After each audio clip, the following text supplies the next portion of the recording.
السلام عليكم ورحمة الله وبركاته.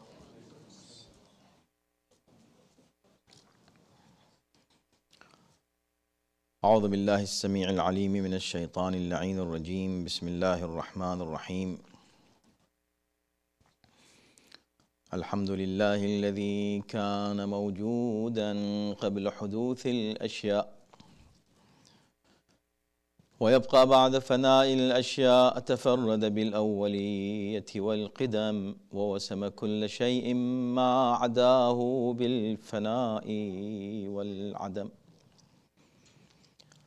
كما قال عز شأنه: كل شيء هالك إلا وجهه وكل نفس ذائقة الموت.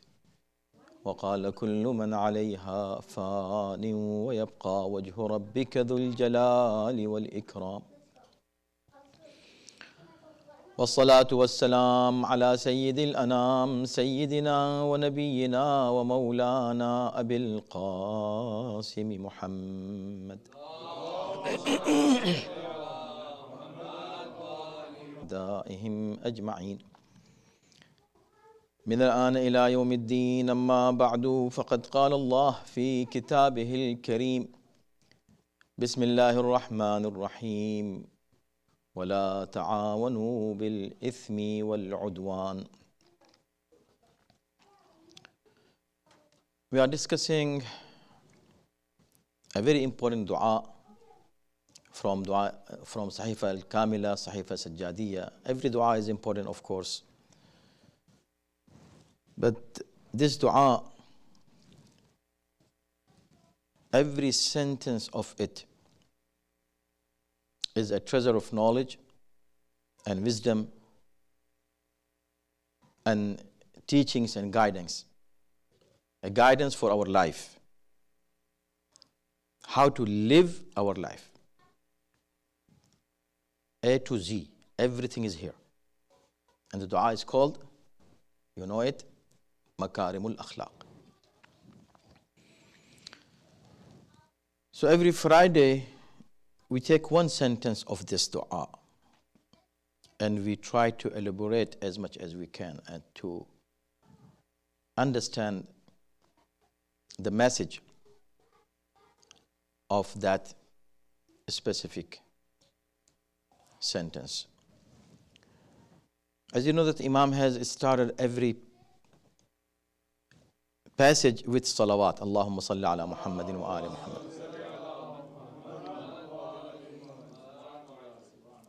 So there are around 20 paragraphs. In each paragraph, several sentences of dua. And in those, so much for us in our life to follow.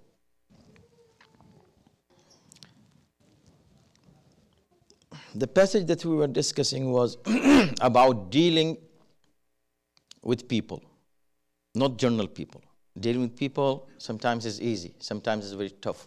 It depends on the person you are dealing with. Dealing with your enemies. Dealing with your enemies. See, being good with your friends is not something that you should be proud of.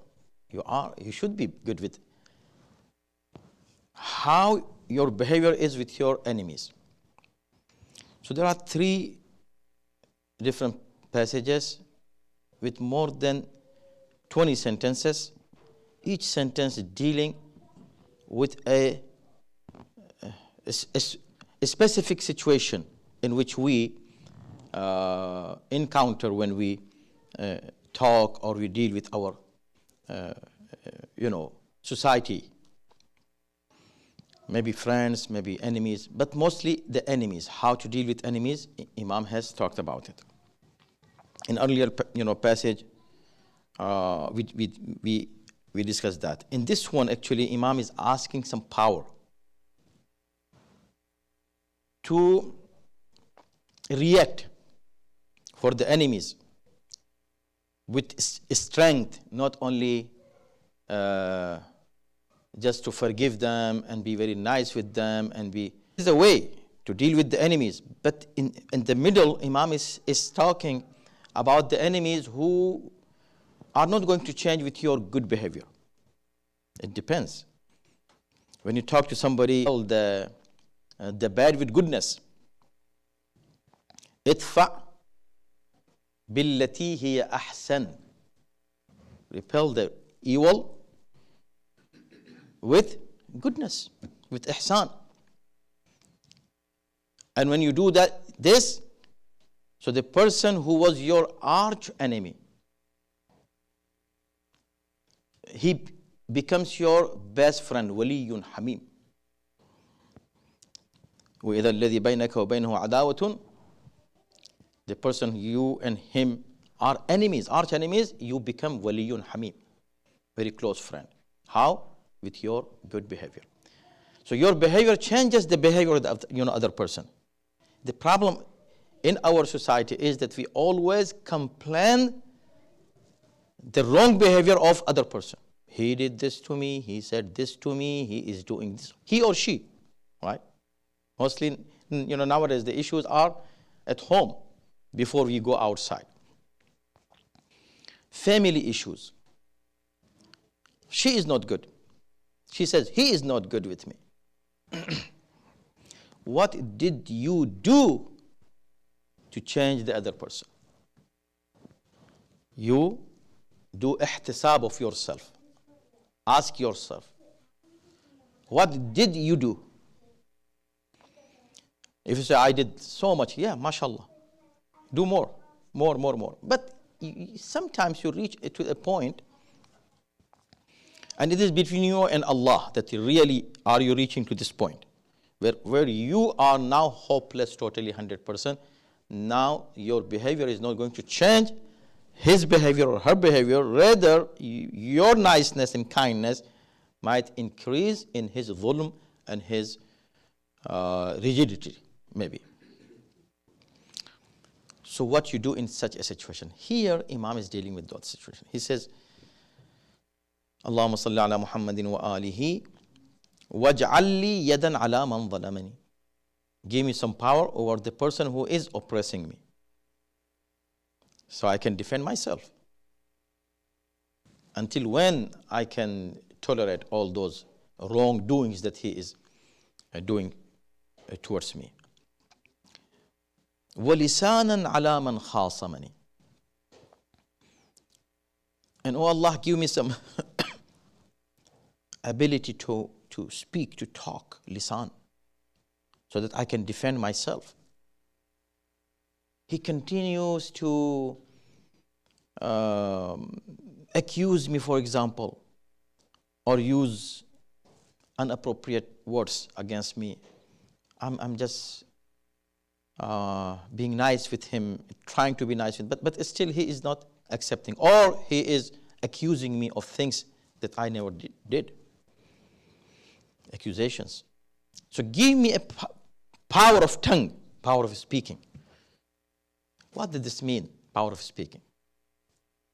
Give me ability to use bad words against him, stronger words against him, as he is doing.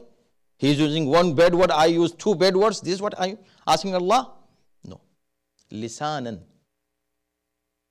Lisan means ability to speak. When Allah gives ability to speak, Allah will give the ability of clean speech. Clean from bad things, bad words, from evil expressions. He will give us the ability to speak with logic, a rational approach, and evidence, proof, right? The way means, a power of convincing other person. You can say this way. So, lisanan means you should have a power when you speak to your enemy. You should be able to quiet him, to silence him. Silence him not with physical power, but with logical power. This is what Imam is asking. See, it means that you have the right to defend yourself. Then last time we discussed this one. وَهَبْ لِي. No, also. وَظَفَرًا بِمَنْ عَادَنَنِي. وَظَفَرًا بِمَنْ عَانَدَنِي. And give me victory over the person who is being my enemy for a long time. We discussed every single sentence. ظَفَرًا, because everybody, when he is engaged in argument with somebody or in conflict or in any kind of fight, he wants to win. Who wants to, be defeated or to lose? They want to, win in a situation like this. So ظَفَرًا. ظَفَر means give me the victory. بِمَنْ عَانَدَنِي. Of course, this victory, when it comes from Allah subhanahu wa ta'ala, it is clean from dhulm and unfairness. It will be fair victory. As we gave the example of Muawiyah and Ali ibn Abi Talib alayhi salam.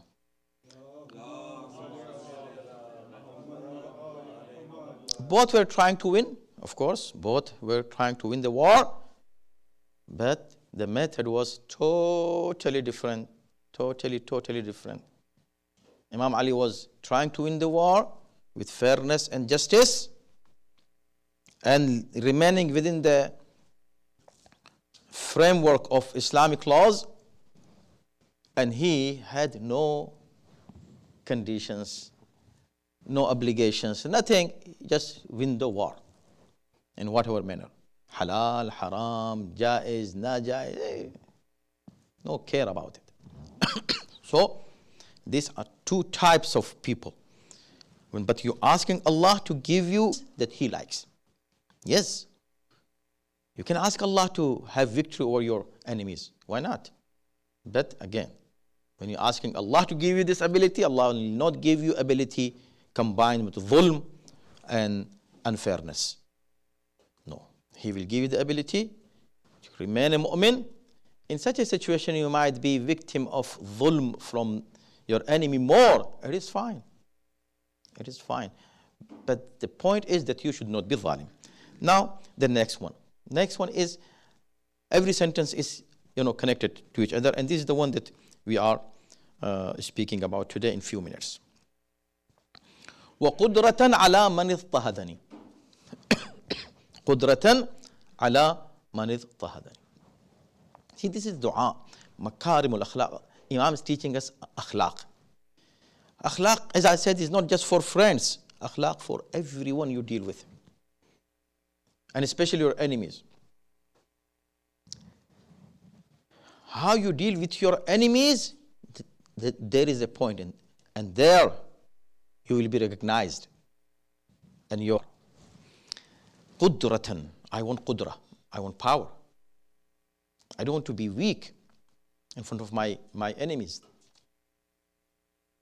His constant attacks on me, right? And his unfair behavior with me, his oppressive method and style that he's using all the time against me. In this situation, I used all those kind and nice methods. It's not working with him, so, oh Allah, give me now power. So I can defend myself. Again, in this situation, when you're asking Allah the power, this power will not be combined with dhulm. It means you are reacting, yes. You are going to defend yourself, yes. You will have power, yes. But minus dhulm. No dhulm there. Think about Imam Hassan alayhi salam.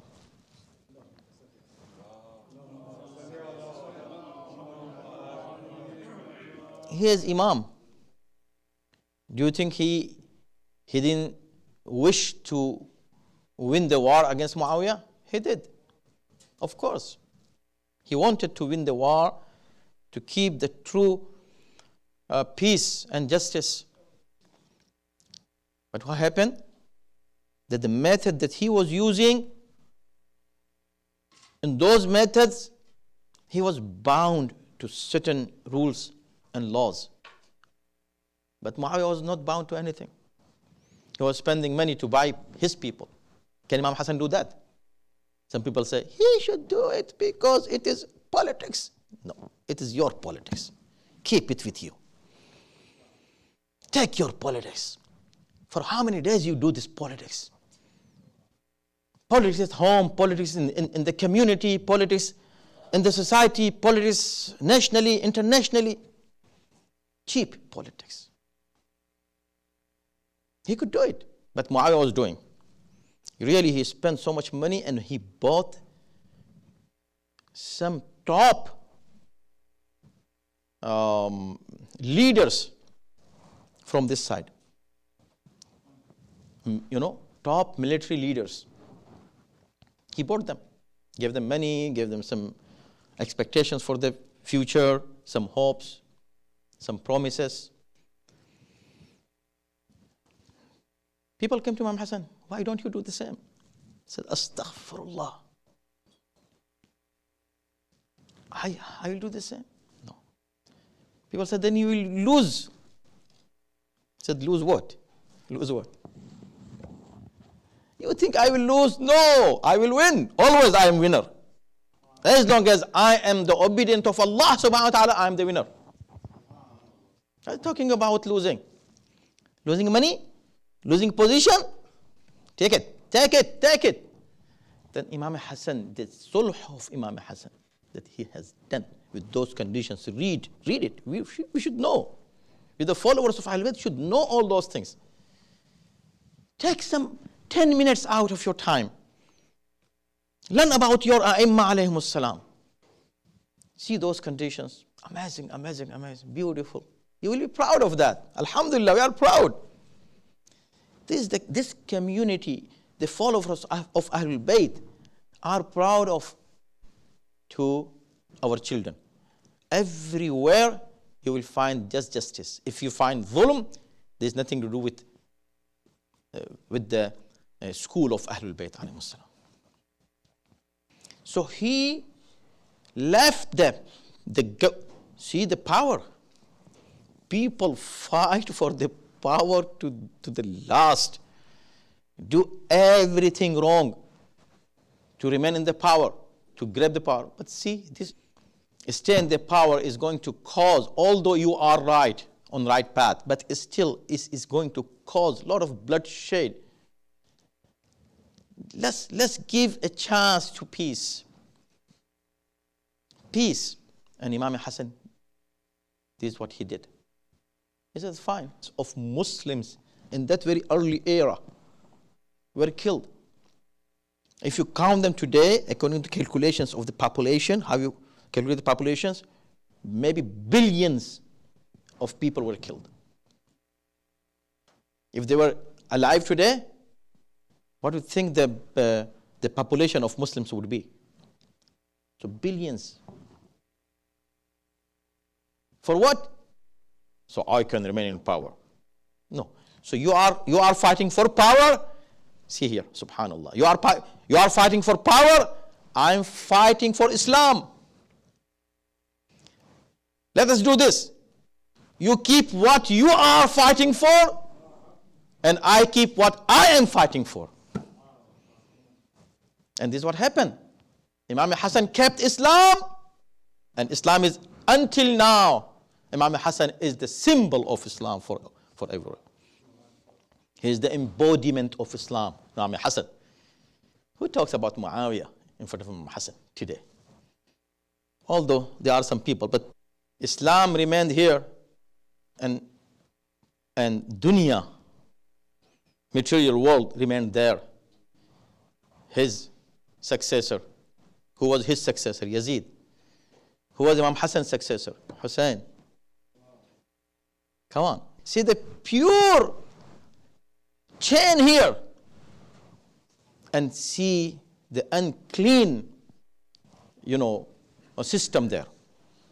It is all because if you really want to win in any level of fight against your enemies, any level, maybe a little debate, maybe a huge issue maybe a really international issue. Just keep this one thing in mind. Don't do dhulm. Don't do dhulm. Many people, I deal with the situations, family situations, almost every day. An average of 2 hours of mine, I don't say goes in vain, but yeah, goes in this, dealing with this, such situations. So always I first, before I start any counseling and when I finish, this is my slogan for both. See, both of you, you're fighting, you have conflict, you have issue. Allah, that you will do everything, you defend yourself, you will speak the truth to defend yourself against this person, but don't do dhulm. That's it. No dhulm. Man istahadani. See, if you don't want somebody to oppress you, how can you wrong somebody else and you become the zalim? So, a mu'min can be anything but zalim. A mu'min cannot be zalim or zalima. This is the bottom line. Okay?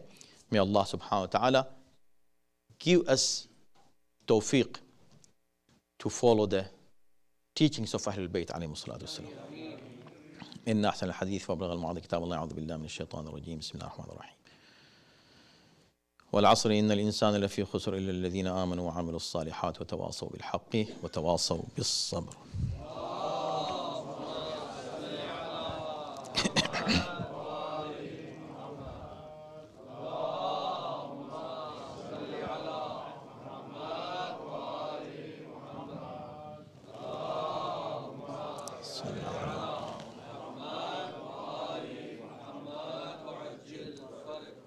أعوذ بالله السميع العليم من الشيطان اللعين الرجيم بسم الله الرحمن الرحيم الحمد لله رب العالمين والصلاة والسلام على سيدنا ونبينا ومولانا أبي القاسم محمد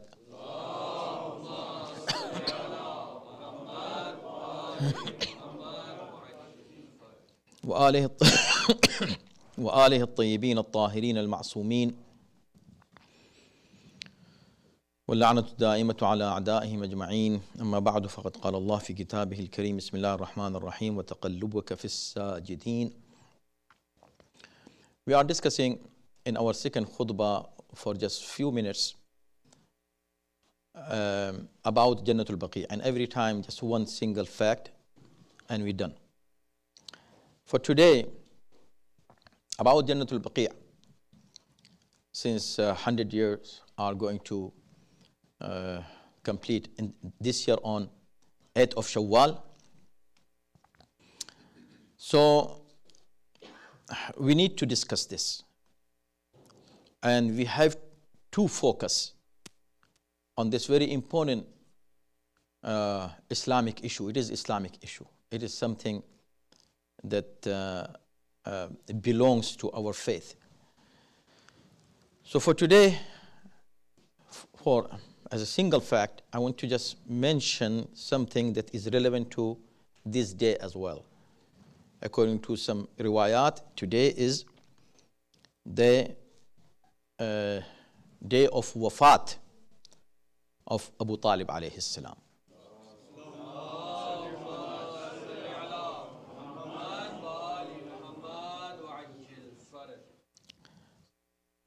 A personality that everybody agrees, no one can dispute this fact that without him Islam would not have been today with this success that you see. Islam, without him, you cannot even imagine Islam without him, because he was the one who supported the Prophet on those very, very difficult times when Prophet was alone and his mission was just started, and he was surrounded by enemies from all around. And he was alone, single person, who stood up for him and for Islam And today, if you see anywhere, any masjid, the credit goes to Abu Talib. Any adhan, credit goes to Abu Talib alayhi salam. Any Muslim, anyone in this ummah, if you see speaking, talking about Islam, saying La ilaha illallah, Muhammad Rasulullah, it is all because of Abu Talib alayhi salam. This great personality, where is he buried? Where is he? If you want to visit him and go and pray for him and through him, where you go? It is a place called Jannatul Mu'alla in Mecca. So just like Jannatul Baqi' in Medina, there is a very important place, very important cemetery called Jannatul Mu'alla in a place called Hajun in Mecca, where not just Abu Talib alayhi salam, many ancestors of the Prophet and his relatives are buried there. Abdul Muttalib, a personality that who can forget, whenever a mufassir, any mufassir, and throughout the history, he speaks about ألم تر كيف فعل ربك بأصحاب الفيل. This Surah Fil. Read Surah Fil and give us the details of Surah Fil. You cannot ignore the name of Abdul Muttalib alayhi salam. So in a way, Abdul Muttalib is mentioned in Quran, and in a very amazing way, his amazing iman and his faith in Allah subhanahu wa ta'ala before revelation of Quran, before the Prophet proclaims his prophethood.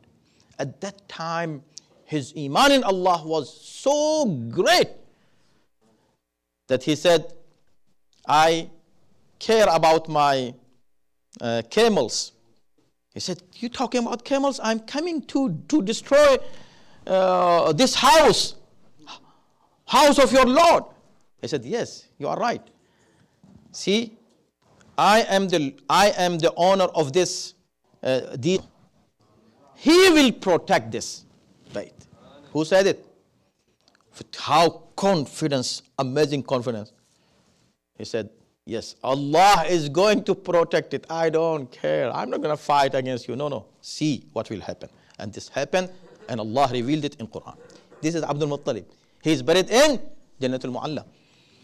Abu Talib alayhi salam, again mentioned in Quran, Alam yajidka yatiman fa'awa. Khajidatul Kubra salamullah alayha, the mother of Rasulullah, is buried there. Where are Muslims? Why you are silent? And this Jannatul Mu'alla was destroyed in the same year when Jannatul Baqi was destroyed. Are we talking about for ourselves? We're talking for Rasulullah. Rasul's grandfather, Rasul's uncle, Rasul's wife, Rasul's mother. Right? They deserve that we should defend them and stand up for them and say we read the rebuilding of Jannatul Baqi and Jannatul Mu'alla, inshaAllah. إن أحسن الحديث وأبلغ الموعظة كتاب